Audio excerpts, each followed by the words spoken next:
When Mehsà called, Meriem and نیهان got ready to follow her.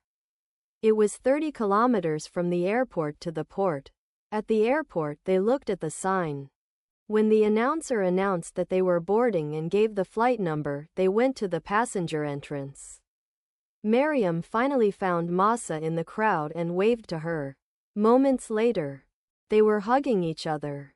Meriem pointed to Níhán and said, "Níhán, dear," and Mehsà, "Ms. Níhán."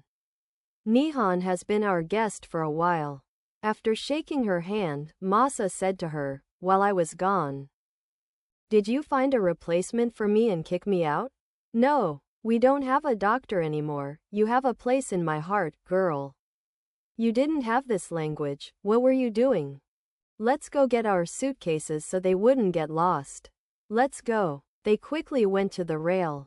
Mehsà had written her name on the suitcases. When they received everyone, they were taken to the car by a porter. Mehsà said, "You got a rich roommate. A nice car." "Níhán, he doesn't have one for you." "Thank you." At Mehsà's request, Meriem didn't inform anyone about her arrival, because she wanted to rest for a day.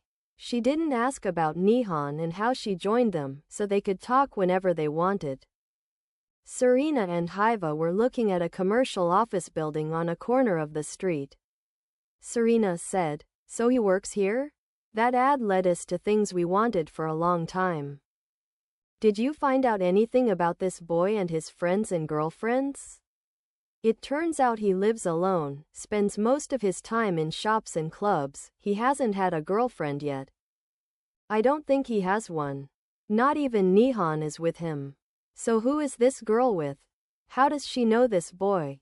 "He didn't ask her to be with him to get his hands on me. He'll do anything to keep me away from him. As long as he's willing to go into his arms, damn it. We need to find out who and where he lives. That woman who called me, she's his master key. You need to find her. Move." Hiva started the car. Serena remembered that little girl. She could have found that woman with her, but she would have spent a lot of time. The second and easier solution was to follow Níhán herself. She nodded in agreement. Turning to Hiva, she said, "Come here around evening, you or one of the guys, follow her. Then we'll find out where she's resting." When she entered the company, Popak stood up. She had pulled her scarf forward. She could see the worry on her face. Popak said, "They came from the police station and are waiting for you in the office." "Okay, thank you. Any other news?" "No." Serena looked at Popak, smiled and said, "Last night, some people wanted to take extra things from the company, but they couldn't. They left empty-handed." "My God." She went to her office.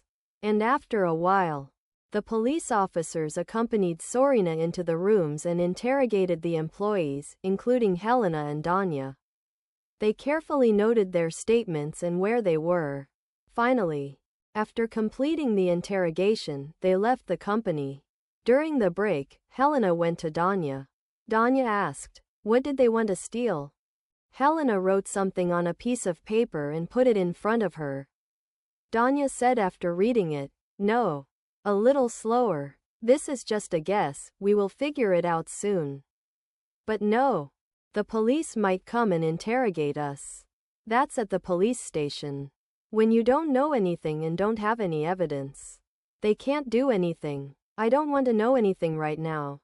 You've seen too many police movies."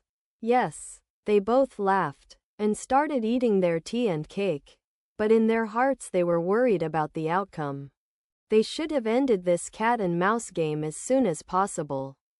After hearing what was said inside the company, Shorey smiled and said, "So far, they haven't been take anythings.